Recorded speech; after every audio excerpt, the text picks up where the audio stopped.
Well, hello. It's been a long time since you've seen me, certainly.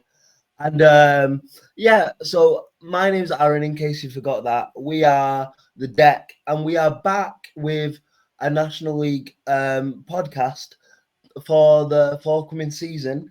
And as you can see, I've got two brand new co-hosts with me for this podcast.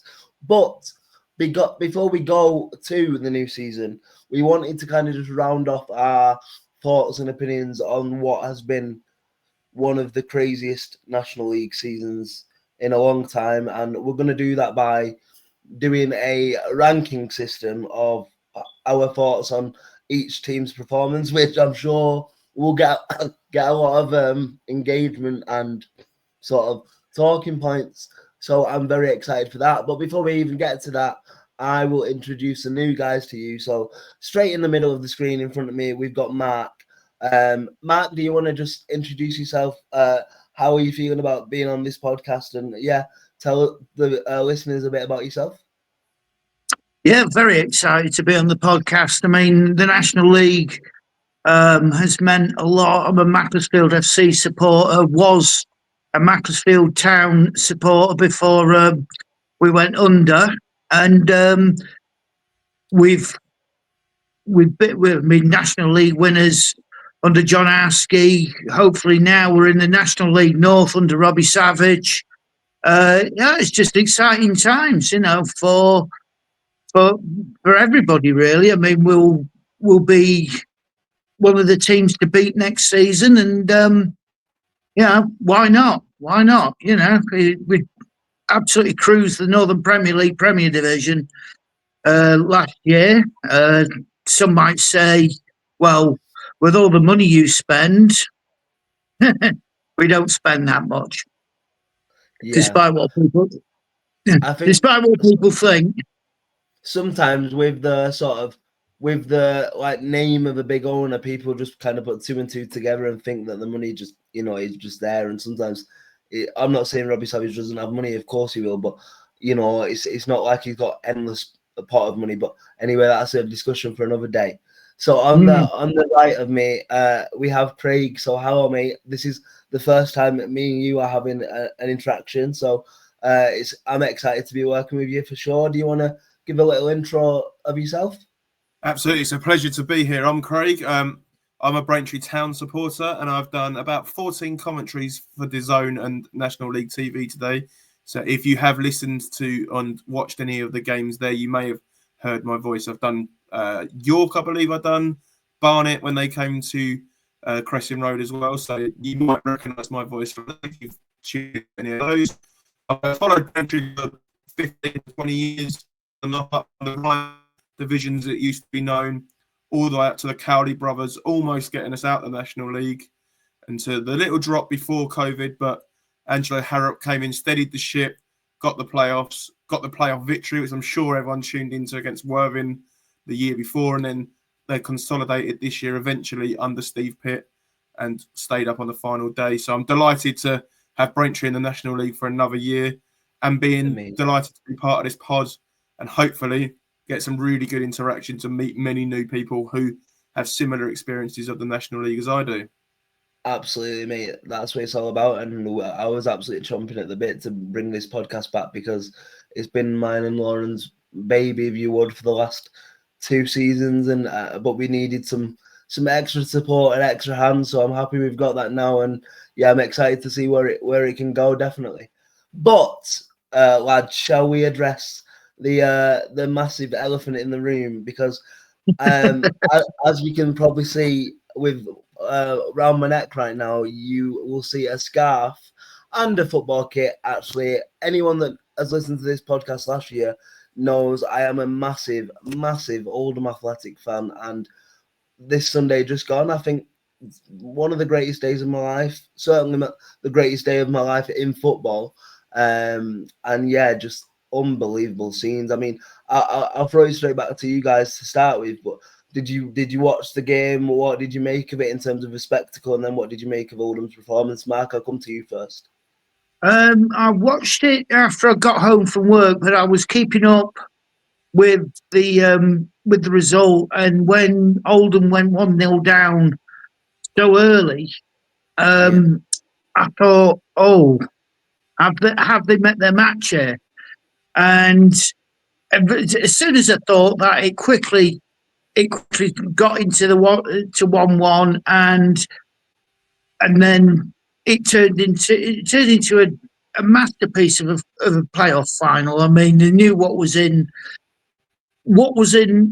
at stake, and Oldham had been on the run that they've been with Halifax and York brushed aside. And now all of a sudden you've got Southend, who came from behind to beat Rochdale and Forest Green, suddenly taking the advantage. It's like, right, who's going to blink first? And it was a great game of football, lots of twists, 52,000 there. You couldn't have asked for more. I think just touching on a couple of them things before I come to you, Craig. I think in terms of neutrals, I think as well, with the stories mirroring like so much for both clubs in the last maybe 5 years, it was kind of the fairy tale final for the neutral in terms of the story behind it. And I think if it's a weird one, because if it wasn't going to be Oldham, then I would have wanted it to be Southend against anyone else. You know what I mean? Because they deserve the moment in the sun as much as we deserved ours on Sunday, and I'm sure they'll get it. But like the attendance just blows me away really, because like it was a record anyway, but I think it was like 4,700, weren't it? In the end, that's what the record was broke by. Yeah. But imagine if they opened the full capacity. Imagine what it could have been then. You know what I mean? Without all of this transport palaver and whatever. I'm not going to go into a rant on that today because I don't need to anymore. Like the game's done, we're up, so I don't care for any of that sort of talk anymore. Maybe a little bit selfishly, but I just think there's no point dwelling on things that have happened in the past now, especially when you've got so much more excitement to focus on the future. But yeah, it's just absolutely unreal game. Yes. And I mean, as we'll focus on a certain letter. Yes, we will. I mean, for me, at 2-1 down, it going into the second period of extra time, tears did start falling on my face for like. I thought we'd got there, and I thought we'd just blown out here. We didn't have enough, and because nothing was coming off, it was all very long ball. It was all very trying to get territory, and then just like out of nothing, really, James Norwood finally shows up this season. And first of all, Craig, I don't know if you've seen the goal, but what a touch off the chest.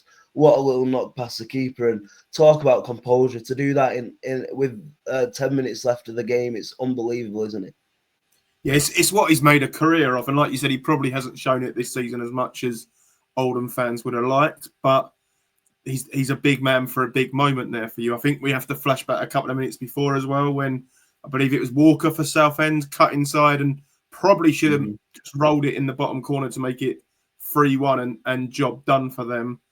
So your keeper kind of saved you there with a good save, but in my opinion, the striker should have scored. And then I'd love to know just what that 3-4 minute spell from that save to 3-2 up 5 minutes later, and that madness 90 seconds. I'd love you probably bottle that feeling up and just have that for because it must have been incredible for you. It was genuinely one of them experiences. I know it's so cliche to say, but I was literally just celebrating the second goal when I looked down and we scored the third goal. And by the time the third goal had gone in, I didn't know what my body was trying to do. I was either going to be sick, I was crying, I was screaming. I nearly crapped myself at one point. Like it was all of it was happening. You know what I mean? But yeah, look, the massive thing about it as well for us, from an Oldham persuasion as well, is obviously we have Frank now, and Frank's got money, but Frank he's never claimed to have an endless pit of money, and we know how much money we've made off this run and how much money we're getting back into the league, and and the academy's coming back as well, which is going to be massive for us, because we've had players like James Tarkowski, most probably famously, George Edmondson come out of our academy, and it's such a big big source of income for teams in the lower leagues of football, isn't it? And it's just small things like that, and like the pull of being able to get better players for League Two now excites me, because we there's no doubt that we have a pull anyway out of this division anyway. I mean, I don't even think I'm being biased saying that, like, you know, probably because we can maybe splash a bit of money, and because of our name and our history, I think we can kind of attract players to this level. We've seen it with James Norwood, we've seen it with Joe Garner, we've seen it with, who else came? Josh Lundstrom leaving Altrincham to come to us. And Corey yes, Evans. yeah, Corey Evans as well. I just think that sort of ideology will press on now, and it really excites me. But just to finish off on this now, obviously, you can give me some thoughts on Southend and how you think they'll respond and what you thought of their performance. But just a little bit of a segue before we go into that dreaded York letter. And there's been a lot of talk over the last couple of seasons about the top half of the National League being better technically equipped than the bottom half of League Two. So with that being said, with that statement being said, do you think Oldham will struggle? Because I might be biased or not, but I don't think we will at all. If anything, I'll say it quietly, but I would be fancying us to get a top half finish, I think. Yeah, me too. With the recruitment right, definitely. Yeah, because the Oldham owner is. You look at the last time Oldham were in the football league, and the owner Oldham had at the time, and one of those things is not like the other. You know, you've got a passionate owner who, you know, if he's not mayor of Oldham at some point in his life, he should be, because you've got somebody who believes in the club, and you've got players like James Norwood there, Corey Evans. If you can keep hold of him, his experience will be absolutely invaluable. Absolutely invaluable. I mean, it goes for Southend as well. I mean, 18 months ago, 2 years ago, they were looking at not having a club at all. And now, I think with the shackles are off Southend, they can look at bringing in some real top quality players. Yeah. And they've got a great manager in Kevin Mayer.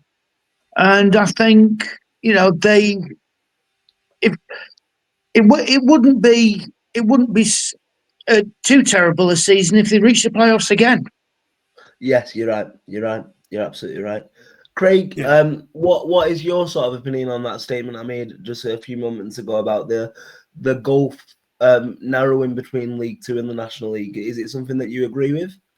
Yeah, I definitely think over the last couple of seasons it's as close as it could be. I did write an article for the Deck calling it effectively League Three the other day. I really think it's that close these days. And look at the likes of who went up this season, maybe didn't trouble the playoffs, but were never really in any relegation kind of doubts as well. So I'd back Barnet and York and Oldham. My apologies Whoa. Barnet and Oldham to have a really good season, and I expect both to be quite comfortable. I'm looking at a couple of teams still in League Two that will probably be looking over their shoulder a little bit more than those sides. Yeah, I agree. So that, considering you just accidentally name dropped them, that brings me on to the next point of the sort of, how should we call it? I mean, the humorous side of me. It's like when you have like a younger sibling and you get something and they can't get it. It feels like a very sort of toys out of the pram statement. However, I understand the premise of the statement. I think it's important for me to preface that before I go on to what I'm about to say. I understand the premise of the statement 100%. And if Oldham were in the position that York were in, with finishing 23 points clear of the playoff winners, I'd be pretty miffed off as well. However, the nature and how the statement is written, I think, is an absolute travesty in the sense of it's just so self-pitying, is that the word? And it seems like they're just trying to take the gloss off certainly our performance, like the amount of times she mentioned our name in a statement is ridiculous, and it's like she doesn't want to give us any credit, like, because I get it, I understand it, but also like we're forgetting a couple of things. The first thing to remember is in the COVID season, York was it the COVID season or the season just after? But York finished 5th in the playoffs and went on to win it from the exact position that we did. And yet they weren't grumbling then, they weren't calling for petitions then. So where's the consistency? National League North as well. Yes, and also like it's just the timing of it really sort of is bizarre to me, really. So Yeah, the timing's all over the place. It should have come in a couple of months or before the playoffs even started, because they could have still gone up then. It stinks a little bit of sour grapes, although, as you said, a lot of the points for me are spot on in the fact that we all agree in here, I'm sure, that there should be 3 up, 3 down. Yes. Yeah, but you can make a valid point. I mean, the most sensible point I've seen about the 3 up, 3 down is to do it like they do in Germany, and I believe they do it in Scotland as well. Have your automatics, and then your playoff winner against the third club who could potentially come down from the Football League. But the one bit of the statement that did get me was us relegated. It was practically us relegated clubs. It shouldn't be happening to us. We should have more protection. Well, why? I mean, there's your Tamworth, your Solihull Moors, everybody like that who probably thinking, hang on a second, we're not going to be your pushovers, mate. And then also on that point, I think it takes away the whole idea of a competitive football pyramid, then, doesn't it? Because that's the whole point of football. Anyone should go into any given season thinking, even if it's not in your realistic ambitions, every fan should be able to believe, you know what, we're going to go up this season, or we have a first shot of going up if we win X amount of games. So for you to say, because that's like me saying, Oldham were the founding members of the Premier League, so with that sort of stance, get us back in the Premier League now. You know what I mean? You know, it's the same metric, isn't it? Really? Yeah. But Craig, like, apart from obviously agreeing with the points, like what do you think of obviously the timing and the way it was written? I know you said you mentioned sour grapes, but I think we agree with the points and we agree with the 3 up, 3 down. But I just think the way they've gone about it just screams like sourness to me. Yeah. I think everyone's agreed. Sorry, that there won't be. It wouldn't have came if they won the playoffs. No. What people would have rated a lot more if this potentially came from Oldham or even Barnet, and they put a statement out saying we still think 3 up, 3 down is a fantastic idea. Yeah. Because it's come from York, it does strike a little bit of sour grapes. Should they have gone up? No, effectively, because the rules were the rules for this season. They finished in a playoff position, and a team beat them in the playoffs. Now, I support Braintree, as we said. We came up last year from National League South after finishing 5th, I believe it was. We had 1 home tie and 2 away ties, and we earned the right, more than Chelmsford, who came 2nd, much to my delight. But we earned the right by winning those playoffs. You know, at the start of the season, where you stand. You either have 1 go up, 2 go up. It should be 2, but for this season, it wasn't. So you deal with the hand you're given. You now fight for it for future seasons. And whether we get it or not is a different story, because I think it was the Lincoln chairman or co-owner who put out about the funding getting cut for academies. And so there's got to be some kind of communication between the EFL and the National League to give them EFL clubs the chance to feel that if we do come down, effectively they're not doomed. You look at Wrexham, Oldham, all those teams, they weren't just a 1 season job in the National League. Carlisle are hoping to be it, but you could be there for a while, so they need to know that the foundations of their club could still be there in the future. Well, you just said as well, the 2 teams you mentioned there, Wrexham and Stockport, have a combined 20-year season in the National League, you know. So it's definitely a difficult beast to tame. But yeah, I mean, look, this could be a whole other podcast on itself, and I'm sure if Free Up, Free Down gets brought in before the season. I can't see it, but we'll definitely do a podcast special on that if it does happen, of course. So Absolutely. we'll, Just one more thing as well.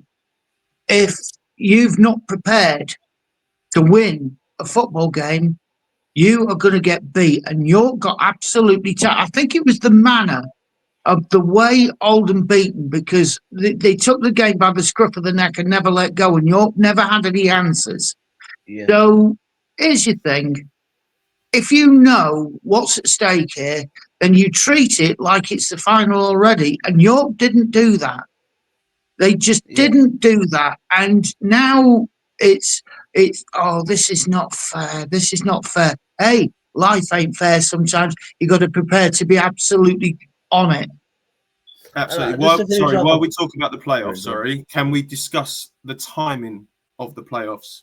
The fact that the National League season finished on the 5th of May, I believe, and the playoff final was the 1st of June. And to York's defence and Forest Green's, the length of time between their final league game and their playoff semi-final is, in no certain terms, is for me is a bit of a joke. And did that play a factor in the results? Possibly. Of course, I think that's a really interesting point. But just to play devil's advocate, and of course I will do this because it worked in our advantage. Yes, they were probably rusty for the 15-day gap, but also it could have worked the other way, couldn't it? On another night, they could have been the fresher team in effect. You know, if they would have maybe managed the training, I don't know, the training regime better, they would have been the fresher team, and maybe they would have had more legs over us. So I think that sort of point is depending on which side of the fence you sit on. But I do definitely agree. It feels like it's been the longest season we've had in a long time. And also, it's now having, I mean, Mickey Mellon's already spoke about it in the press since Sunday. It's now having an effect on us, on maybe not Barnet, but certainly us now, in the sense of pre-season effectively starts again for us in 3.5 weeks. Some of the lads are going on holiday now. Mickey Mellon's having to cut one of his holidays short with his family, and we need to get in the market already for the players that we're going to recruit. So that's the biggest thing for me. It's crazy, really.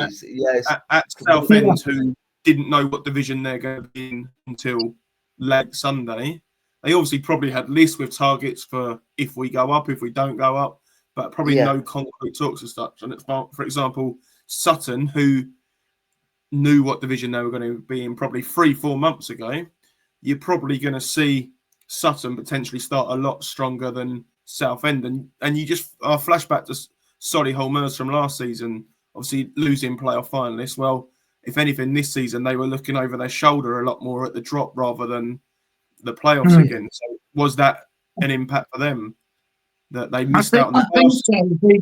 So. The whole stretching it out. I mean, the National League North, National League South playoffs, no problem. They got that done, a week, 10 days. There was no excuse on the National League itself to be taking so long. You know, did DAZN come in and say, well, we want these games on a particular day, but for the final to be after an FA Cup final and all the EFL playoffs as well. All the playoffs season. Yeah, there was just no need for it. In June, there's just absolutely no need for it.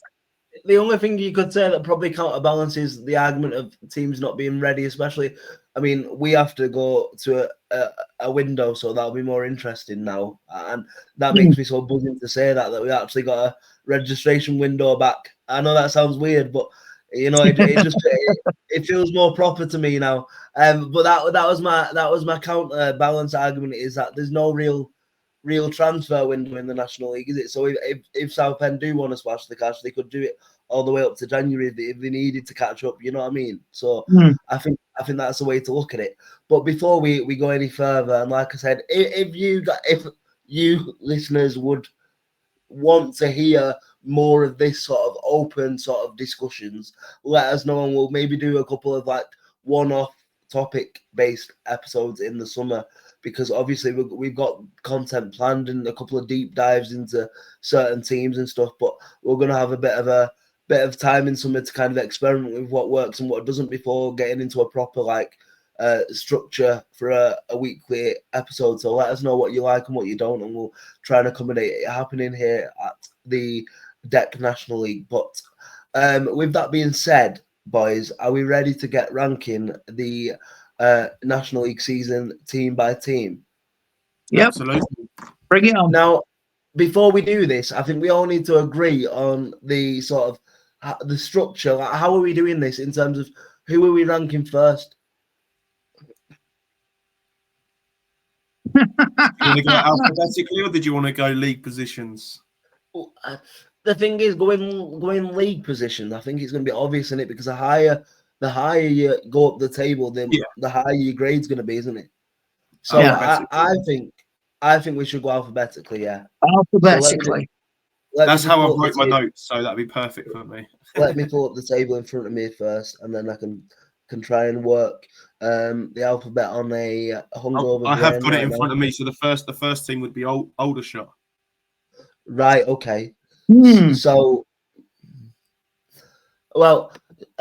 just to let you guys know as well, I think the whole idea of this is we're going to come with 3 separate grades and then spend a 5-minute discussion at the end trying to come to an agreement on a collective grade for us to put out. I think that's how we decided we're going to do it eventually. So Aldershot, I would have to give, I think I'm going to have to give them a D, I think. Just on the basis of, I know they lost Tolaj and they lost Stokes, but they didn't even make any sort of effort, to my eye, that I could see in that period when they lost them, to replace them properly. So I always knew they were going to be in sort of trouble this season, because when you lose two players of that quality, it's very rare that teams can reinforce and reinvest and get that quality back here in this level, especially if you don't have the money to spend. But it's just been sort of a really poor domestic season, shall we say. Their only probably saving grace is the trophy, isn't it? So are we? That's the other thing. Are we including the trophy in our thoughts? Because if so, then maybe I'd bump it up to a C. Yeah, I would include it because they got there, they won it. You know, it's from what I mean in the league. Yeah, the D marking is very fair. I mean, you just could have done better. Didn't they lose Tommy Widrington during the season for a while as well? Yes, I believe he had a mini stroke or something, didn't he? And missed. Yeah, exactly. I mean, that can disjoint your thoughts. I mean, all the team processes. Because they're thinking, is the gaffer going to come back? And it would have played on the mind. But losing 2 players, as you say, as valuable as Stokes and who was the other? Tolaj. Yeah. And again, you've got to replace them. And if you don't, then you sort of get stuck in this no man's land, which is where they were. But once they were getting on that trophy roll, maybe they thought, do you know what? Let's try and bring the trophy in this season, but keep our heads above water. An unexpected priority was the trophy, I think. Yeah. I originally had a D, and then moved to to a B, because trophies are trophies, in my opinion. Ask any Spurs fan that right now, kind of thing. I originally had a D, but when we went back to think about the FA Trophy, went up to a B. I said I fully agree with you guys. They've lost goals, and they were also always known the season before to tend to win 4-3 or 3-2. They scored a lot, but they conceded a lot. They lost the goals, didn't really replace them, but didn't also really shore it up too much defensively. So they were shipping quite a few goals, but they then came into a good run with the trophy. I think definitely prioritised that towards the end of the season. Once they had their heads above water, they beat Woking in the semi-finals, which I'm sure will be a delight to all the Aldershot fans in there. So I would give them a B because of the trophy, because trophies are trophies. you'd ask any team, probably other than Barnet and Oldham now, they'd have loved the trophy win. But I'd settle on a C. I'd be happy to settle on a C. So I think that the C's got to be the common ground then, hasn't it? Considering two of us have said a C and one of us has said a B. So yeah, I think for Aldershot Town we'll go for a season review grading of C. So who we got next up in alphabetical order, Chris? It's Altrincham next. Mark, Altrincham. Wow. I will try to remain impartial, I promise you. Wow. So, with that being said, then I'll kick off. I will kick us off with a grade for Altrincham and some mini reasons. Now, we have to remember, don't we, that they lost probably one of the better technicians in this division from last season in Chris Clark this year. And you knew, again, a bit like we just said with Stokes and Talad for Aldershot, you knew that was going to have an impact on them. But I like Parkinson as a manager. I think he always gets them competing. I look at, without giving my grading too far away, I always look at sort of Alty and Gateshead on the same sort of level in terms of their expectations and what they can go on to achieve, in terms of always being in and around the playoff conversation, at least, even if they don't make the playoffs. So with that being said, I think the sort of mid-season slump was it like, I think it was 1 win in 7 games at one point, wasn't it, or something like that. So with that, 6-1 by Dagenham.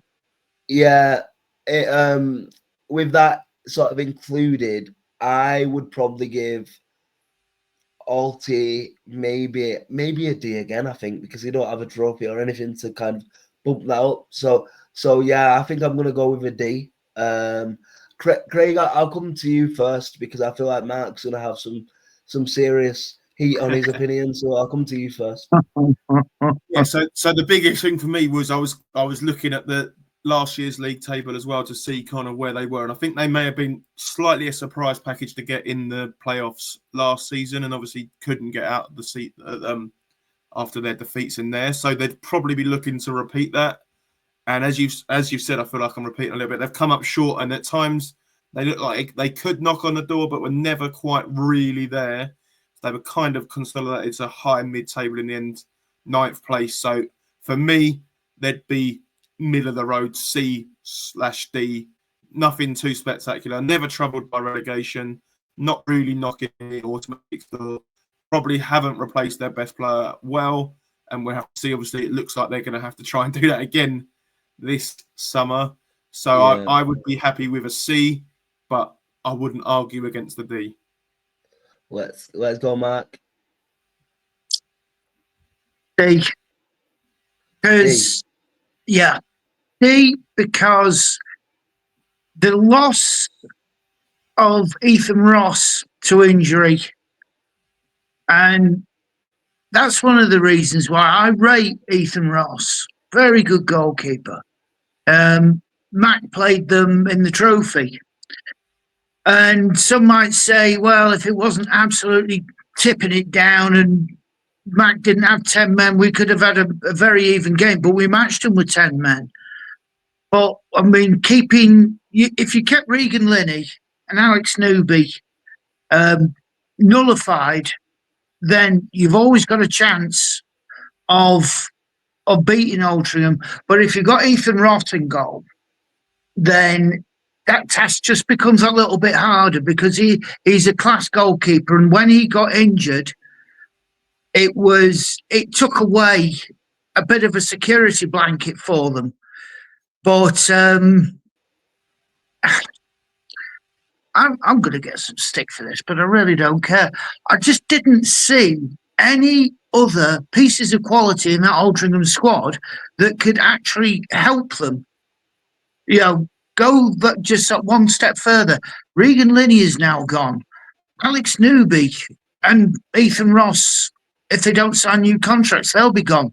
I reckon Lewis Baines might be You know, the one thing they've got against him as well now is that Mark Turney, the director of football, is now at Carlisle, and he'll be nudging the Carlisle board saying, you need to spend money on this guy, and that could prove to be detrimental to Altrincham. But I'm going to throw a name out there to replace Regan Linney, and some of them might not like this, but to get his career back started up again, Kurt Willoughby. Wow. Kurt Willoughby. Wow. Put in first choice at Altrincham. Wow. If they can keep Newby, fine.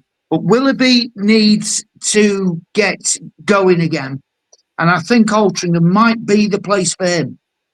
I'm not about to throw somebody under the bus that's no longer in contract with the football club, but you probably seen the surprise in my face when you mentioned his name, because I don't know, with Willoughby, he's obviously the king of the, he's the king of the National League North, isn't he? King of kind of Chester, he's absolutely adored there, he's an absolute gunman over there, isn't he, really? But for us, I'll be honest with you, he got ample opportunities and he was terrible. I'll be completely honest with you, he was terrible. I didn't think he was. I didn't, and I probably still don't think he's capable of making it at this level. But maybe I'll be proven wrong. He needs to go to a club where he is number one, and there's a Regan Linney shaped hole in the Altrincham attack that needs filling. And yes, I mean, how old is he now? Is he about still 27, 28, something like that? Yeah, I think he's around that sort of mark. Yeah.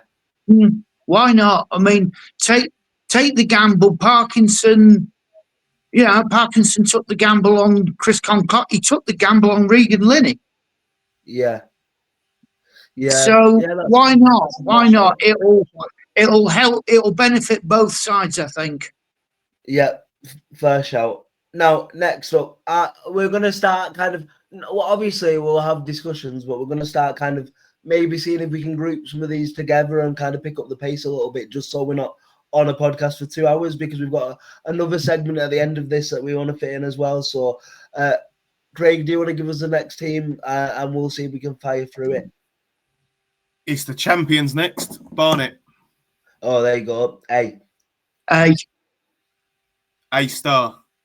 Okay. We're going American, right? Okay. So yeah, okay. In that sort of sense, and I'll go A star as well, just to make it A star. Why not? I think there's not really a lot to say. Really, is there 100 points? Goals from everywhere, talent from everywhere, and sort of you were just talking about it then very quickly. Career resurgences as well in that team. Mark Shelton mainly, again, another one that never really did it for Oldham Athletic, went somewhere else and became one of the best midfielders in the league this year. Fair play. So yeah, buzzing for Dean Brennan and his men, and we have quite a friendly rivalry with Barnet, and I'm quite good friends with the guys that do the Bees pod. So I'm looking forward to catching up with them again in the EFL this season. So yeah, should be a fun one. But that was nice and quick, nice and simple. So next up, we've got Boston United. Graham Cochran, manager of the year. Yes. Oh. Well, we'll come to that. We'll come to that. But that's just made me think of something. But yeah, A star again, I think. Yeah, without a doubt, they were dead and buried. Graham Cochran comes along, and I don't know what he said, what the training methods are, but it worked, and they did themselves very, very well, So, but to do that when people were looking, I mean, I was already planning an away trip to Boston next season, and then they just kept winning and going up and up and up. And no, Cochran's worked miracles there. Yeah. On that note, though, I did go for a B, just for the sheer fact of how they started the season. If it was solely since he took charge, it's an A star, 100%. But I think there was. I guess it's probably a loose term because they obviously were a promoted team. but there was a mess he needed to sort out. If they started perfectly, the A star would come through. But what he done is incredible for their team. I remember them coming to Braintree, and you look at it as it was going, it was like, well, that's 3 points. So hang on, now that's going to be a real good game. And they actually came to Braintree and beat Braintree in the middle of their run, and it almost put Braintree a lot closer to the relegation zone and kept bossing up. Thankfully, both teams stayed up in the end. But yeah, I'd go a B just because of the original part, the early part of the season. That's completely fair, actually, and I think maybe going forward, certainly myself, probably it's because it's so easy to do like rankings now it's finished in sort of recency bias mode, isn't it? In terms of what you can remember most recently, and maybe I need to look at it from a season perspective. So yeah, that's a good point, Craig, definitely. So next up, who have we got? I'll go last on this one because it's Braintree. Okay. So for Braintree, I'm going to go a B, I think, because the reason why I say a B is newly promoted, survived, fantastic. You have some unbelievable talent in that squad. However, when you started the season, when you got your strike partnership of Kinde and Effiong. Yeah, Akindina Effiong, yes. I thought, wow, the meaning business here, and I didn't know if you had it in you to push on a little bit more, but then you made some more astute signings, mainly Jermaine Francis. I think that was a little superb pickup on loan. I think he's going to have a great career. And really, you stayed up really comfortably in the end, if we're being honest. So yeah, a B, maybe expected a little bit of a push in pre-season with the signings that you made at the start of the season. So maybe that's why it can't be an A, but a B for me. Mark? I'm going to go C. I think the league position flatters to deceive because there was, as you said, Francis Lisby as well. I mean, he will be a big loss for Braintree, but you can't help but feel there was an air of inevitability about it. But Braintree. I mean, I remember watching Braintree a few years ago when Macclesfield Town were in existence, and they always could pull out that one result. You know, it was, oh, we're playing Braintree today. Oh, good, we've just been beaten by Braintree today, as I found out with Mac. But yeah, if they get the balance right, because Harrop left in the middle of it as well. Never easy to get what you want fully out of a managerial change. But if they got a good price for Lisby and they can pick up, I suspect some of the Dagenham and Redbridge players might go there. I hope not, because, well, look who went down. But yeah, if they're allowed to open the purse strings on the Lisby cash, then get up there, and who knows, maybe do what Aldershot did this season. Go for a trophy, why not? Fair. Great. Yeah, so a little bit of context on this. Angelo Harrop is my boss on my day-to-day work, so I have to be very careful what I say about that one as well. But no, I honestly believe he would have kept Braintree up, but at the same time, maybe his course had run, and Steve Pitt came in and did a phenomenal job. Some of the players that weren't quite getting as much game time, Akinde, Robinson especially, came back in under Steve Pitt, and Robinson eventually got manager's player of the season, who is currently obviously a free agent after leaving Woking. So I would be more than happy to see him again in a Braintree shirt next season. I thought he was excellent. I would give them a B because their sole aim for this season was to come back into the National League after a few seasons away and stay up. And I know it went down to the last day, but ultimately it didn't really, because it needed to be about a 12-goal swing on the final day for them to go down. So as far as I can see, it was job done.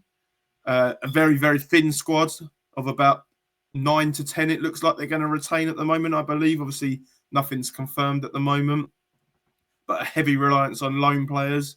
And I think being one of the lower budgets in the league, that will happen again. And hopefully they can pick up some gems and go again. But for the season done, job done, stayed up, could have finished higher, could have easily finished lower because they couldn't beat the teams around them. But the Robin Hood aspect that I described them as many times, they took from the rich and gave to the poor. They beat Barnet, York, Forest Green, Gateshead, all at home, and then lost to Boston and Maidenhead at home and Wealdstone, I believe. So that seems to be a running theme of the season. So if they can get the results right against the teams that are likely to be in and around them, as Mark, not many teams like coming to Braintree. We can grab some points from the big boys along the way as well, and hopefully fly up the table. Very good analysis. That you can tell you do your work for the zone there. I like that. I enjoy that. But who's next on the list then? For me, my lowest ranked team in my ratings, Dagenham and Redbridge. Okay, so I'm just going to preface, we're not going to be stupid, are we? We're not going to start handing out Z ratings. We're going to F. That's in my head. Going to F, yes. Yeah, we're going to F, aren't we? Like, that's the lowest we're going. So Dagenham are an F for me. I don't think there needs to be much explanation in there either. I think they're an F on the pitch, but they're an F off the pitch as well. I mean, that whole sort of YouTube Moroccan, what was he, Moroccan? I don't even know, but Egyptian, sorry. Yeah, YouTube fiasco. I mean, it just summed up the season, didn't it, really? And fair play to the supporters and the fan base for standing strong and not making it go through in the end. But that just shows a team that were desperate at that point, and it just all fell apart for them, didn't it? Really, I mean, I mean, some big players as well, and big experience in that squad as well, which is quite surprising to find themselves down there. But yeah, for me, F without a question. Yeah, F. Off-field matters didn't help. It's a distraction. It gets to everywhere. Quite what a YouTuber's doing in there with the running of a club. Get him out.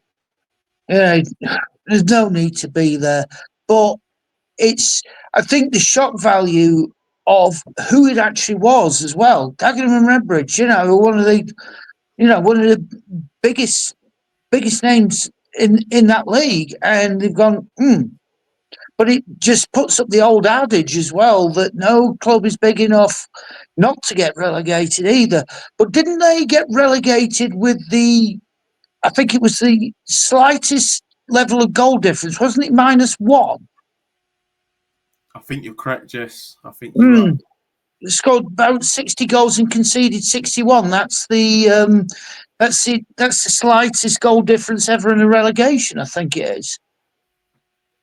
Well, if anybody can confirm that, I don't, but no, the sooner Dagenham get their off-field troubles sorted, the better, because they've gone down, and it might take a good few years to come back. Yeah, it was -1, and every team below 10th, so Tamworth and down, had a worse goal difference than them. Unreal. But yeah, for me on Dagenham, it's got to be an F. We can talk all day, and I'm sure if we were going at the stage, there would have been a pod about the goings on that went on there. So we're not going to drum on about that. But for me, they had the wrong manager to start with. They sacked him in front of his family. They then appointed the wrong manager, and from then they were spiralling.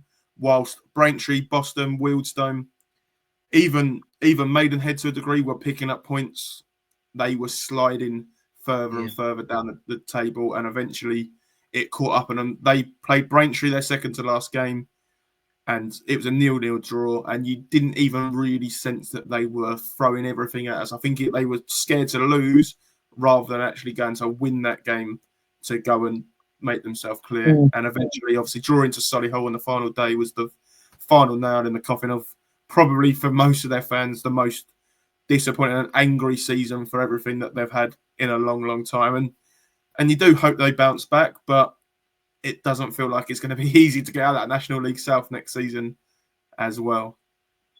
You know what I'm thinking of doing now? I mean, we might have a bit of a different discussion depending on how we view Ebbsfleet's season, in the sense of it was horrific, but really, were they expected to do any better in it? But I think we should start grouping certain teams in certain situations that are similar together to save a little bit of, you know what I mean? And do it that way to save a little bit of time so we're not overrunning for a long time. So with that being said, can we group? Are we in agreement that we can group the bottom four maybe with a discussion of whether Ebbsfleet deserve an F? Even that, I know that sounds so crazy, but what I'm trying to say is, were they really ever expected to put up anything more than a fight Ebbsfleet? I don't know. Because I look at that squad that they assembled this summer, and with maybe the sort of exception of Dominic Polion, who I thought would have got them a few more goals in this division than he did. The rest of it was pretty poor, to be honest. I know Josh Wright's got a lot of experience, but his legs are probably as strong as mine now, if I'm being honest. So, like, it was never going to work, really, was it? And look, I mean, fair play to the Ebbsfleet fans. They travelled for months and months, even when they were relegated. Sometimes it was 10, sometimes it was 20, sometimes it was 50, and anyone that travelled to an Ebbsfleet game this year, absolutely fair play. But yeah. So are we all in agreement we can put the bottom four at Fs then? Yeah. Yep, I'm happy with that. Yeah, Maidenhead for me, they've always been fighting down there. It was just one season too many, but ultimately they're not a surprise. Fylde may have been a surprise that they were down there, so they're definitely an F. But Ebbsfleet and Maidenhead were expected to be down there, so unfortunately they didn't have enough to keep their heads above water. And then what I'm gonna start doing now is, instead of going team by team, because like I said, I'm just gonna throw some teams out that kind of I've got opinions on, and we'll do it that way, and then we'll get to the playoff teams and stuff like that, and go from there. But so I think next up we really need to talk about Gateshead, because on the face of it, they've finished only a point outside the playoffs, and with everything going off the field, that might be deemed as a good season. However, I've included off the field issues in my gradings for these teams, and with that being said, I have given Gateshead a D. I was actually thinking about, at one point I was going to give Gateshead an F, if I'm being completely honest, because they well. Yeah, but is it really? Because they went a period at the end of the season where they didn't win in 12 games or whatever it was, didn't they? You know what I mean? Like, but they've still managed to stay there as well. So I mean, I was going to give them a C. But is that not down to maybe the rest of the teams above them not using that to their advantage and pulling away maybe a little bit more? You know what I mean? Yeah, because Halifax, Altrincham, and Rochdale, once they saw what was going on at Gateshead, it was right. How slowly can we actually get to them? And oh god, it was like the league equivalent of a continental drift. It was that slow. I just think, I mean, Craig's obviously going to have to be the final deciding refereeing factor on this, then, isn't he? But I just think a couple of more bits and bobs on my argument. I think you look at, Magny in terms of absolute club legend on the pitch, but it was always going to be a risk them appointing him with very little managerial experience. And then you've got the Regan Booty situation halfway through the season. Him allegedly stopped kind of playing at one period and kind of down in tools. And then you have, towards the end of the season, last game of the season, before, I think the interview actually went out before the final game of the season, didn't it, with Greg Ollie? And that whole interview was from a neutral. I put it on my Twitter at the time, and I've never seen such an honest and raw interview from a player, to the point where I think if he would have stayed at Gateshead, he probably would have got penalised in some form by the hierarchy, because he just didn't really give a. I was going to swear then. He just didn't really give a toss, did he? And sometimes I think that's what you need in football, especially to highlight these situations, But yeah, with all that kind of it kind of in hand, that's where I come with a D. I think I'm settled on a D. I But had a Craig, D. what you've got a D? I had a D for kind of their season is almost the polar opposite to Boston's. It was going so well. It was came and then it blew up in their face on the field, but off the field you just can't look past them and things. And something we'll be coming to later. I will be mentioning Gateshead again in that because that's how strongly I feel about where they could be heading, unfortunately for them. Wow. Okay. Spoiler alert. So the next team I want to throw in the mix in terms of teams that have got probably off the field issues going on, but also I expected probably a little bit more from them, if I'm being honest, is Hartlepool United. So for that reason, I mean, I've got to look at it from both sides of the coin. So I think I'm going to settle on a C, I think, for Hartlepool, even though if they ever want to become, if they ever want to use the tag of, oh, we've had so many years in the AFL, it's so much easier for me to sit here a bit smug now and say, because we managed it, but like it takes so much hard work to get back into the AFL. And I remember when Oldham dropped out in 2021, I kind of came in here with a bit of a cocksure attitude, and I thought, oh my God, we're going to be playing part-timers, we're going to rock the league, 100 points. We'll be back in League Two this time next year, and it just doesn't work like that. And I think you've got to earn your right to get up, and I just don't think Hartlepool have the sort of desire, certainly off the pitch with Raj Singh at the minute. And yeah, I think with some of the players in that squad, they could have done more. But with the off the field issues, it's a minor miracle that they probably didn't spiral a little bit more. So with that being said, I'm going to give them a C. Craig, I'll come to you first for Hartlepool. I haven't really got too much to add on that. I agree with everything you said. For me, they never looked like trouble in the playoffs, never looked like going down. Just in terms of the football, just a very mid-table side. Didn't look anything special any week, but also looked like they probably had enough and did to keep their heads above water. So standard mid-table finish, C. Matt? C here as well. C here as well. With Jas Singh, the chairman, they've had so many opportunities to sort this out and get rid of it for good. I just need to point out that Jas Singh is the goalkeeper for Tamworth. Tamworth, yeah. Raj Singh is the chairman Busy man. Sorry, Jas Singh. Sorry. Love you, really. But yeah, they've had multiple opportunities to get this sorted out, and if they're gonna spend time bickering about who's doing what at the club, then they're just gonna be flotsam on the water. So C, but get your house in order. It could be a B next season. And apologies to Jas Singh as well. Amazing. So, shall we get into the playoff contingent then now? And look at it from that regard. So obviously, even though I think, you know what my grades. Well, actually, no, I'll leave it. We'll come to Oldham last for obvious reasons, but my grade might actually shock you a little bit in terms of my thought process. So we'll go. Where shall we go first? In fact, let's spice it up a bit. Let's see. Are we all in agreement with York City? I'm going to give them a B. Now, that sounds crazy. In my head, I've just gone a team that's got 96 points. I've just given them a B. But it can't be an A because they've not achieved anything. No, they flunked it at the last hurdle. So yeah, B for I'm me. in complete agreement.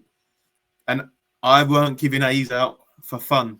If you won nothing, there's only one team I've got that didn't win anything that have got an A, but I'll come to those later. But for me, they didn't go up. That was probably their main objective. Yes, they've come from 20th the season before to second, but they spent heavily. They spent a lot on Stones, and obviously Stones, and didn't really utilise him as much. Sorry. I'm sorry. Nobody heard that. I'm sorry. Didn't utilise him as well, and probably didn't really need him because they had Pearce. So No, for me, they didn't. it's a B. They signed him to spite Oldham. Somebody that's not an Oldham fan has said it for the first time ever. And you've got it recorded. Yes. Exactly, and I stand by that as well. And if come and find me on the socials if you don't agree with it, but that has probably been the biggest waste of £350,000 I've seen. Wow. He wasn't needed. He wasn't needed. No, he wasn't needed because did Josh Stones think for 1 minute when he went to York that he was going to dislodge Pearce? No, but it's never going to credit, happen.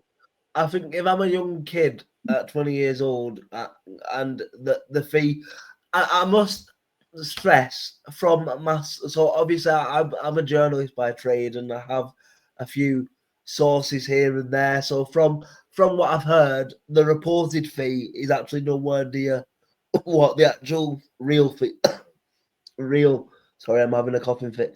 What the actual real fee was. I think it was about half of the reported fee in the end, which is still probably a bit too high. However, and that is still a high total for somebody who's gone. Yeah. I get to join this promotion chasing club, and while I'm at it, I'll start picking out splinters out my bottom because I don't seem to be doing much here. Taking the sort of banter out of it, I think you look at that specific scenario, and he still got a fair share of goals off the bench. I think he got 2 hat tricks off the bench, which is impressive. And I could understand if I didn't think he just did it to spite Oldham, which I do.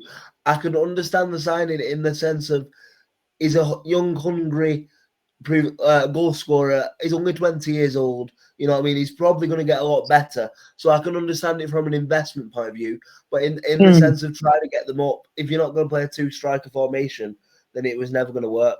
I mean, that was just going back very, very quickly. That was the whole reason I think the semi-final got away from them in the end, because they started 3 strikers on the pitch. And I was speaking to a few York fans before and after the game, and they said Inselwood very rarely did that this season, and because he had 3 attack-minded players at the front end of the pitch, they were so imbalanced at the back and in the midfield. We just kind of took advantage of that. But B for me. So next up in the playoffs, we've got Craig, I'll let you pick. Do you want Forest Green, Rochdale, or Halifax? We'll go for Forest Green next. Okay. And I've given them a C. After back-to-back relegations, they must have just enjoyed fighting at the right end of the table. Yeah. Ultimately, they were a little bit short of probably where they wanted to be in terms of really competing against Barnet and York. And that sounds very fair because they've got a good manager in Steve Cottrell as well.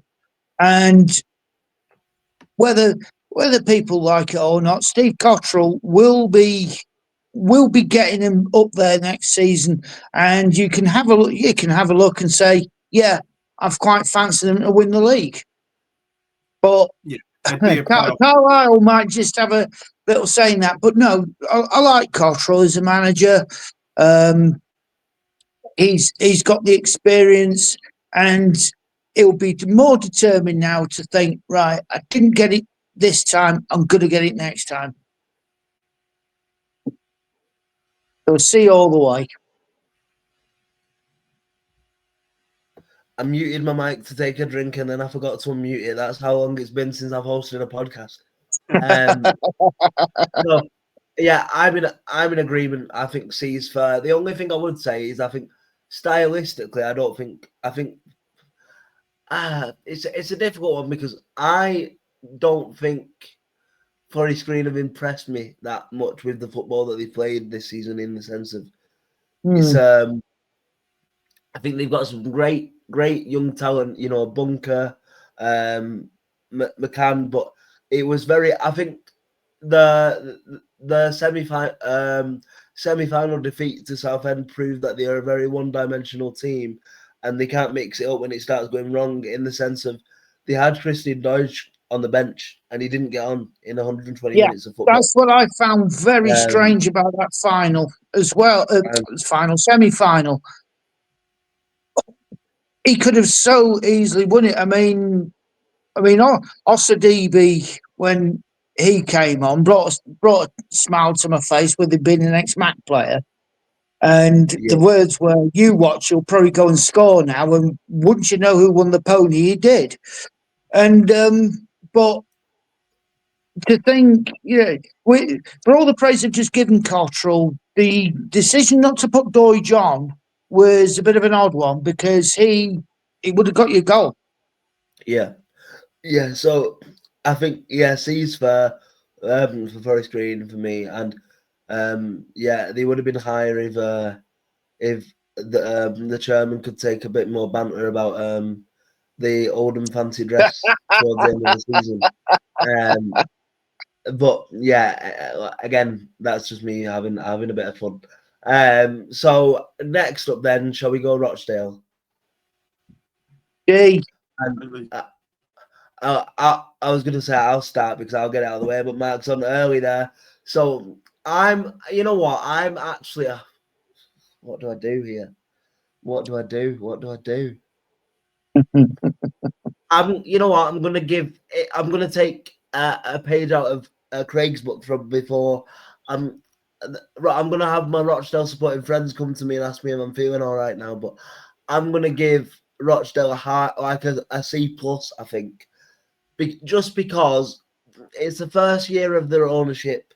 I think the squad's better than most people give them credit for it, especially on the front end of the pitch. You know, I know Rochdale fans got a bit tired of Cairo Mitchell in the end, but at the end of the day, you got your 20 goals in the season. Devante Rodney, I think, is an exceptional talent. Jay Bird was a cracking loan signing in the end, and also I have respect for McNulty in the sense of he's still a rookie manager. He's going to learn. But what I think really sort of let McNulty down is his inability to, a bit like we were just saying with Forest Green, we know Plant B. It's the same with Rochdale. You know, they don't have a second way of playing, and that it's blew up in the face in 3 separate cup competitions this year. That's why we've got to dig. At home to Bromley in the FA Cup, in the playoffs, and the trophy. Was it the? It was the semis, weren't it? The trophy semis. Against Spennymoor. So I'm gonna give them a C+, but I can understand the shouts of a D. I'll stick with the D. And Craig, that's down to you now. Well, this is awkward because I went higher than both of you. Oh, I went for you did what? I went for a B. I looked again at last season. They struggled a little bit, were more mid-table, and they've had a good run to the playoffs. They've brought some good young players in as well. They've got some players that are getting touted to the EFL, but ultimately, again, they fell short in those playoffs. But is that because of the rest period that they had, or they didn't have? Sorry, they lost quite early, didn't they? To Southend, was it? They lost to? Yeah, in the quarters, wasn't it? Yeah, in the elimination. Imploded to Southend. Yeah, they were 3-1 up, weren't they? With 20 minutes. Again, I think they'd be quite content with their season. They'd probably finished whereabouts they expected. So again, I'd be happy with us if we take the plus off yours and go for the C. It depends who you're asking when you say they're happy. I think the board and the manager will probably be happy deep down, but the fans certainly 2 weeks ago were raging, quite rightly so. I think with the man that they crashed out of the playoffs. Whether they're raging now with a bit of time to reflect, I don't know. But yeah, I'm happy to go for a C. Sorry, Mark. I think you've just been edged out of this one. Sorry. So by my reckoning, then, because we've grouped everyone together, the only 2 teams left are the playoff finalists. Is that right? Halifax? We've got Halifax. We've also got the ones, the middle of the table, shall we say. We've got Woking, Sutton, Eastleigh. Well, I know it's kind of very sort of lazy journalistic to do, but I was thinking mid-table, like kind of just group them all with C's pretty much, unless anyone has like massive They're there differences. they're there for a reason. So, Craig, I'm going to just say one name at you quickly. There's no way this team is getting a C. Tamworth. Go on. Oh shit! Yeah, of course. Yeah, Tamworth, mainly part-time. Highest promoted team finished comfortably 10th. Should have got a replay against Tottenham Hotspurs. And probably at one point in the season as well. That's a podcast for a different time as well. In one point in the season as well, I thought they were going to have enough momentum behind them to get a playoff place. So yeah, so I actually wrote them as an A. They were one because where they were, what they expected to do, and what they'd done in the league and the cup. I gave them an A. Yeah, that's completely fair. I completely not forgot about Tamworth. That's my hungover celebratory brain for getting there. So my apologies to all Lambs fans. I won't do that again in the future. And we even mentioned Jazz Singer earlier as well, and we still forgot them. Yes. Hey, come on, Jazz. We love you, Jazz. I'm happy to go with an A, unless Mark has something extraordinary to throw back at a counterbalance. Mark played Tamworth in the FA Cup qualifying, and boy howdy, we found out how hard it is to play there. But we got the 2 goals. Tom Tonks. I do like a big throw. I must admit, and he absolutely peppered our 18-yard box with them. And we went 2 goals. We did better than Tottenham there. But again, they're the Midlands Braintree. Nobody likes going there. And if they use that to their advantage, then it could go very, very a bit more smoother than what it did. So, oh God, I hate folding in front of people, but yeah, go on, whatever grade it was. So we're in agreement of an A, right? So then That's 20 quid, you owe me. So if we're we're in agreement, just to speed it up. Then everyone else within that pack, we're going to give standard C's and say that it's been a good sort of. Yeah. Can I give Halifax a D, because the way they played against Oldham, the pitch is the least of their worries, and they've lost Chris Millington now.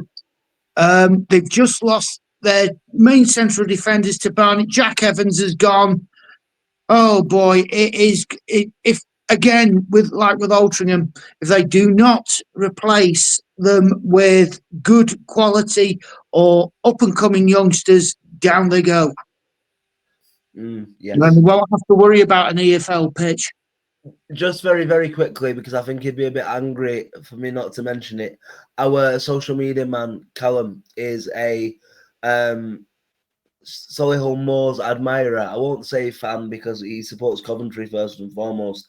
So he's a Solihull Moors admirer. So I think we should do a very, very quick, no explanation needed, straight off the bat, give me a letter for Solihull Moors. I'm going to actually say D, I'll be honest, because I'm not going to slam him in case we ever end up interviewing him, but I think the appointment of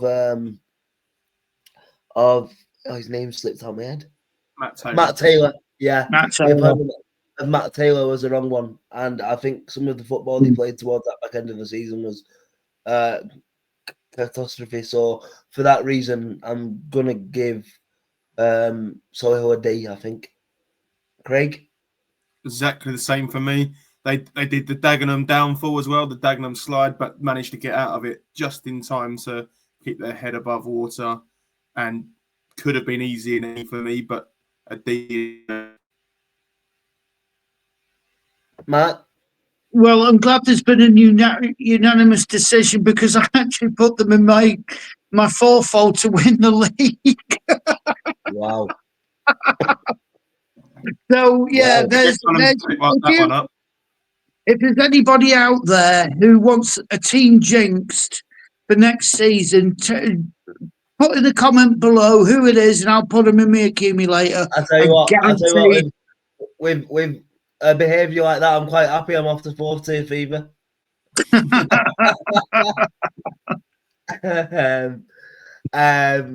But yeah, so let's very, very quickly come on to the playoff finalists, and then we'll do our little early, super early. So don't come for us. The season ended yesterday, but Craig was like, you know what, boys, let's do early predictions. And I thought, I like this Maverick. I like him. Let's do it. So we're here. We're doing it. But yeah, to finish off, I'm gonna give Southend a high grade B, I think, because you can't give them an A, I don't think, because he didn't finish the job in the end. But again, another absolutely superb job by Kevin Mayer and his staff and his players. And Gus Scott Morris, what he managed to achieve from right back is unheard of at this division. And yeah, I mean, it's unheard of in the EFL and other places too. I mean, it was like, what was it, the Essex Calf Hoop? Yeah. They ran as close on paper in the final, but actually, if you watch the highlights back, they probably an argument that Oldham probably should have been out of sight at half time. So I think the game. But then it takes two teams to make a final, and the fact is that both teams were at each other. You know that if we give Southend, a high B, but I think for match of the season as well, that's an A. Yeah, I was actually. I watched them twice this season. I managed to get across. Obviously, that was our closest game this season was Southend. So I went there on Easter Friday, Good Friday, and biggest attendance of the season for them. And they were actually really poor. It was a 0-0 draw, and it felt like then that their playoff chances were almost finished. But then Gateshead continued to spiral. They picked up a couple of points along the way, Southend, and effectively almost sneaked into the playoffs. But once they're in there, they grabbed their chance. And like we said earlier, they were one chance at 2-1 away from probably being the team we're now talking about being in the EFL. And if you can win 3 games in the playoffs, which they nearly did, then they'd have deserved it. But because they come that little bit short, a B is absolutely fine here. Yeah. So, just to finish off very quickly, I think you might think this is very obvious, but my thought process with Latics, I'm just putting out there. We can write on the paper now. My end grade for Latics is an A, without a doubt. I think we've achieved what we set out to do. It's an A. However, it's only an A up until March. I think it would have been a C up until March because we were playing some quite poor football at times. We were getting beat by teams at home that we should never have got beat by. Maidenhead, mainly off the top of my head, came to our place and beat us, and it just wasn't clicking. And then Mickey Mellon does what Mickey Mellon always does, and it's like he's got a different compartment in his brain when it comes to knockout football and competition football. He just becomes an absolute terminator and gets the job done. And look, the last 3 weeks of the season has been the best viewing I've seen from a Latics team in my lifetime. So with that in mind, it has to be an A. And there's so much positivity and excitement in terms of this being a launch pad. I'm not seeing anyone within maybe it's the alcohol not wearing off yet, but I'm not seeing anyone within the fan base and within the hashtag on the Twitter accounts that predict us anywhere near to be coming into any sorts of trouble. If anything, I've seen certain pundits already say that we could be an outsider for a playoff place. So that shows the momentum that we've got at the club at the minute. That shows how sort of all on the same page we are. And I just think it's been a hell of a season. And yeah, so it's an A for me. Yeah, A for me as well, because we're ruthless when it matters, Mrs. Ugler. Because they absolutely battered Halifax to the point that Halifax just weren't even there. They battered York, and come on, send me a letter. I don't care. And they were absolutely played off the park. And then they came up against, if Oldham were the yin, Southend were the yang, because Southend came from 3-1 down. They came from behind. They won Forest Green on penalties. And then they were on the cusp of it. So you had the entertaining final is because you didn't know which side was going to do what. But Oldham did it when it mattered. And if it sends other clubs into a tearful frenzy just because they weren't there on the day, then I'm all for it. Amazing. Craig? Yeah, so before we get sued, do you want to take us back into some sort of analysis? No, that's fine. So I'm obviously a Braintree fan. Our first game back in the National League was away to Oldham, and I remember watching that game thinking, wow, we are so far off this, because that's how good Oldham were on the day. And I'd backed them there for a very, very strong season. Obviously, it kind of didn't go the way they planned, but the end goal has been achieved, no matter what you say, as long as the journey was very turbulent along the way, I imagine. But you got to the destination you wanted, and I expect to see you do very well in the EFL next season as well. So, job done. They got the promotion. It wasn't pretty at times, but it's an A. It's got to be an A. And Mickey Mellon did something that you should be doing if you are to go to a promotion. He brought in Corey Evans and his experience shone through. That is the sort of player you need if you are going to go into a higher league, whether it be winning the league, winning the playoffs. You need somebody who's got the knowledge in their head, who can keep a cool head when others might need that. And I think, and he deserves a brand new deal at Oldham. Yeah, amazing. Right, we're coming up to like an hour and 25 minutes, so I want to try and round this off maybe an hour and a half, an hour and 35 minutes I push. So with that being said, let's quickly do our very, very early predictions for the main spaces for next season. So I'm guessing we're just doing 4 relegation spots, playoff winners and champions, right? That's happy with that, yeah. Yeah. So starting with champions, I think it's so easy to say Carlisle, isn't it? Because it's but the thing is, we've been here before. We should be learning. We should be learning through York this year, through maybe us a little bit this year. Just because you spend money doesn't necessarily mean that you're just going to come and win the league. But exactly, I think I can't see anyone. The thing is, I can't give a counterbalance to my own argument there. That's the problem I've got. So I'm going to put Carlisle as champions almost by default. Then, surprisingly, again, what the hell's going on? I think if they actually start spending a bit of money, which I think they will do, considering they've got the richest owner by value in the league, I think Rochdale will be your playoff winners next year. So I fancy Rochdale to win the playoffs. And then to go down, this is so difficult. But I think one of my bankers, if you were to ask me right now, would probably be if Hartlepool start the season, I think Hartlepool will be in for a relegation scrap all the way through. So I'm going to throw Hartlepool in there. I'm also going to throw. I don't know whether I can throw Gateshead in there. I know Craig's will have Gateshead in there from what he was saying before, but I just don't know whether I'm that brave. I just really don't know whether I've got it in me. But you know, one thing I'm gonna do, I'm gonna say that the lucky run is gonna finally run out for Wildstone next season. I think they will also go down. So that's two of my 4. I think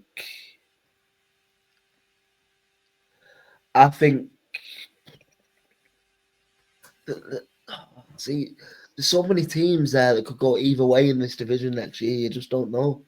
That's the beauty of an early prediction. We're going to get it wrong and we're going to get laughed at, and that's what it's all about.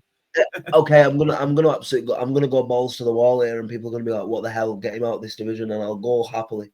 But I'm gonna say, I think Eastleigh will be in some trouble, and I think Woking will be in some trouble. So that is your bottom four of Hartlepool. Who did I just say now? Hartlepool, Wealdstone, Eastleigh, and Solihull. Eastleigh and Woking. Sorry, yeah. Gateshead. I didn't put Gateshead in my bottom four. I don't. Did I? They're coming in Yeah. mine. Oh, yeah. Oh. Sorry, yeah. Yeah, that was the giveaway. But I will do mine, the champions, and this is not getting back on side with them. They need to do a lot more than writing love letters about or the Dear John letters. But I can see York winning it because they have to. They need to. They have put themselves under so much scrutiny now. They're going to have to deliver. Your playoff folks, your playoff winners is going to be Carlisle. Carlisle at a stretch. Now, relegation. I think Wealdstone. Sorry, Wealdstone, but your time's up. Woking. I think the time's up there. I will go with. Let me just think here. You mentioned one team. You mentioned one team, Aaron, in your relegation. I can't remember who the hell it is. Was it Woking? No. Well, we've done Woking. I think Brackley, because they've just lost Danny Newton and George Carline, he's gone to Harborough. And I can't believe that because he was in the national team North team of the year.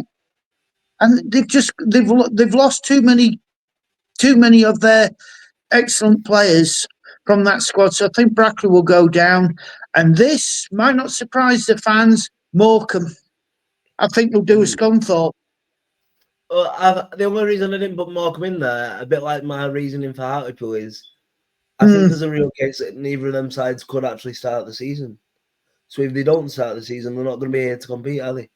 I must admit, going to Morecambe with Mac was always a pleasure. Whittingham needs to go. If he's got any heart and soul, he will go and let Morecambe thrive. Because if he doesn't, then they will do what Scunthorpe did, what York have done in the past, what Stockport County have done in the past. The difference is they will struggle. They will struggle mightily. So come on, Jason Whittingham, do the right thing. Amazing. Right, Craig, I'm giving you the task of giving me a roundup in about 2 minutes. Do you think you can do that for me? No problem at all. So, champions, can't look past Carlisle at the moment. They've signed one of the informed strikers in the league to go with a couple of players who shouldn't be in this league that they managed to retain from last season.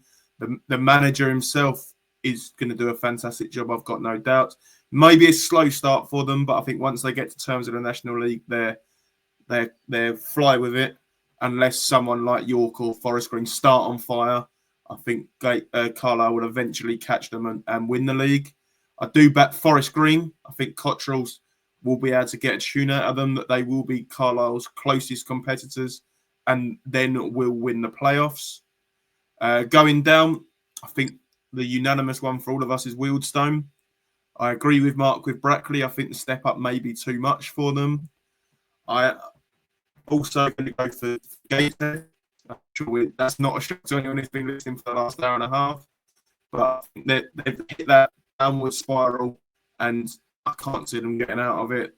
We're 3-4 weeks, probably less than that, away from pre-season, and their manager has currently left, so that space is vacant. So it could be a slow start for them.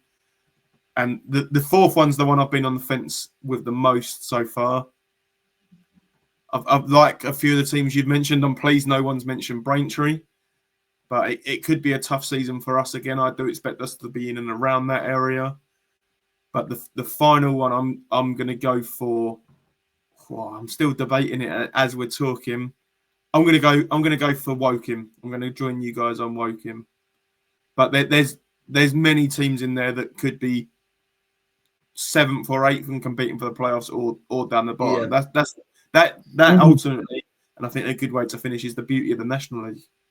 It's wide open for sure, and it's going to be an exciting season for us over here to get into. Now, Craig, just before we go, do you want to give the listeners a little bit of a teaser of what we've been discussing that we might be doing in pre-season, the sort of ideas we've been floating around in sort of terms of deep dives and that sort of stuff, what people can maybe expect from us as a podcast in the lead up to the season?